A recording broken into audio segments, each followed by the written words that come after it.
This week we had a really huge kind of setback. While I was gone to the store, my roommate was alone with Frosty, and he tossed a treat to Frosty, and it went under the couch. So my roommate thought, I'll just go, lift up the corner of the couch so that Frosty can get to it. And when he went over and lifted the couch, Frosty attacked him. And so in retrospect, it's kind of, easy to tell that, that was definitely a resource guarding thing. Frosty thought that my roommate was going to take the treat from him, something that we definitely could have avoided if we had realized that it was an issue to that degree.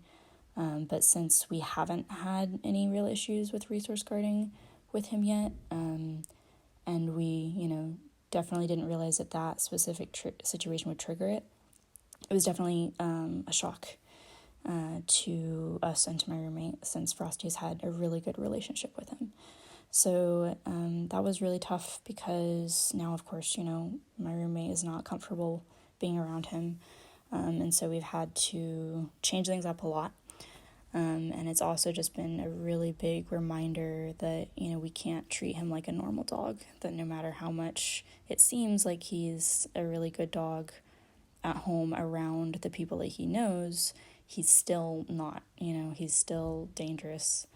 So that was a very difficult reminder, and it also is just a pretty big motivation to make sure that we start seeing improvement sooner rather than later. Because, at this point, he's bitten a lot of people already.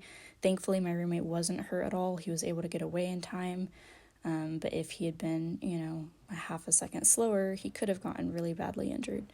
And, if that happens just a few more times, then Frosty is, he's going to be done for. So it definitely kind of lit a fire under me to take his training really, really seriously, and to start using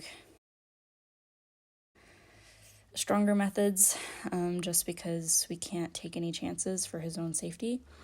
So I've started working with another trainer who's going to teach us to use an e-collar, starting with a prong collar, and then, kind of teaching him what that means, and then teaching him how to use the e-collar first in conjunction with the prong collar and then by itself. So this was not my kind of first choice. I wasn't planning to use the prong or e-collar on him, but at this point, I definitely think it is the safest option, and, if it prevents him from biting anyone, then I'm going to do whatever it takes. So we have already started training with the prong collar, and thankfully that's actually gone really well. He's extremely responsive to it, and we were even able to use it when we had guests come over, and it massively changed that interaction. Whereas before he was, freaking out, lunging, pulling.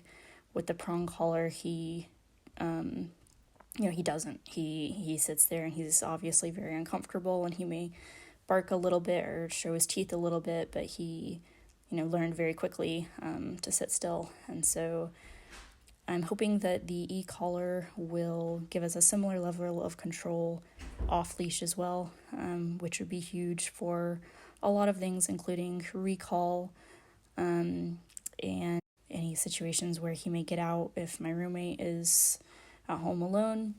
We're also going to have to start crate training him so that he can stay in the crate when we're not at home, when me and my boyfriend aren't at home, so that way there's no chance of him getting out of his enclosure and interacting with my roommate.